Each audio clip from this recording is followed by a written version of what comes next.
कारणच असं आहे की तुम्हाला सगळ्यांना माहिती आहे की प्रियदर्शी चक्रवर्ती सम्राट अशोक सगळ्यांना माहिती आहे ना, मौर्य घराण्यातले तिसरे शासक जे होऊन गेले त्यांच्या कार्यकाळामध्ये ते जेव्हा सम्राट सुद्धा नव्हते, प्रियदर्शी चक्रवर्ती सम्राट अशोक हे जेव्हा सम्राट देखील नव्हते, ते या इकडचे प्रांतपाल होते. ते प्रांतपाल असताना अगदी तरुण वयामध्ये ते या ठिकाणी आलेले होते. ते विदिशामध्ये राहायचे. पण विदिशापासून म्हणजे आता आपण किती सकाळपासून प्रवास करत इथे आलो, ठीक आहे ना, किती लांब आहे बघितलं.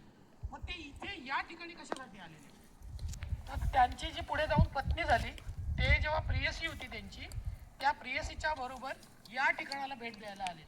असा एक शिलालेख आहे इथे, ठीक आहे, तो आपण शिलालेख पाहू. हा, तर तिचं नाव, त्यांची जी नंतर झालेली आधी प्रियसी नंतर झालेली जी पत्नी आहे ती देवी म्हणतात, तिला विदिशा देवी पण म्हणतात. ती एका श्रेष्ठीची मुलगी होती, व्यापारीची मुलगी होती.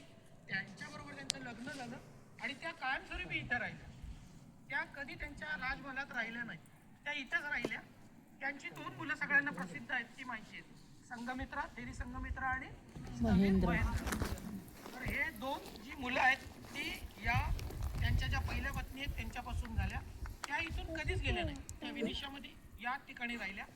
पण ते जेव्हा दोघे जण जेव्हा प्रेमात होते तेव्हा ते या ठिकाणी भेट द्यायला आले. आता या ठिकाणाला भेट द्यायचं कारण काय, आपला इतिहास काय सांगतो, आपल्याला भारताचा इतिहास काय सांगतो का प्रियदर्शी चक्रवर्ती सम्राट अशोक हे काय झाले, जेव्हा कलिंगचं युद्ध जिंकलं त्याच्यानंतर ते बौद्ध धर्माकडे वळलेत, असा आपला भारतातला इतिहास सांगतो. पण हा शिलालेख ओरडून ओरडून सांगतो की प्रियदर्शी चक्रवर्ती सम्राट अशोक जेव्हा राजकुमार होते, जेव्हा ते सिंहासनावर पण बसलेले नव्हते, तेव्हा त्यांनी या जागेला भेट दिलेली. आता या जागेवर कोण राहत होतं, तर ही जागा इसवी सन पूर्व 3ऱ्या शतकापासून लक्षात होती लोकांना, म्हणजे स्थानिक लोकांना, आणि खास करून भिक्खू संघाच्या नॉलेजमध्ये होती. भिक्खू संघाचं मोठं वास्तव्य आणि त्यांचं प्रस्थ या पूर्ण भागात होतं. भिक्खू संघ इथे आता 30 अरहंतांचे स्तूप जर इथे सापडतात, तर मग बाकीचे भदंत किती राहत असतील याची तुम्ही कल्पना करू शकता. प्रियदर्शी चक्रवर्ती सम्राट अशोक प्रियदर्शी झाल्यानंतरचा देखील एक शिलालेख आहे, पण तो पुसट झालेला आहे, त्याचं डिसायफर केलेलं आहे, आपल्याकडे त्याचे ट्रान्सलेशन आहे. पण सम्राट अशोक सम्राट नसताना, राजकुमार असताना, इथले प्रांतपाल असताना ते या जागेला भेट देतात. आणि इथं राहणारा कोण वर्ग होता, तर भिक्खू मानणारा भिक्खू संघ होता.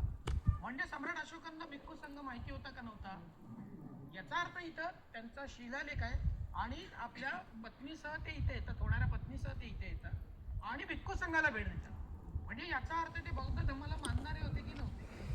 तर याचा अर्थ असा काढला जातो किंवा आहे की प्रियदर्शी चक्रवर्ती सम्राट अशोक यांना बौद्ध धर्माची अत्यंत व्यवस्थित माहिती होती.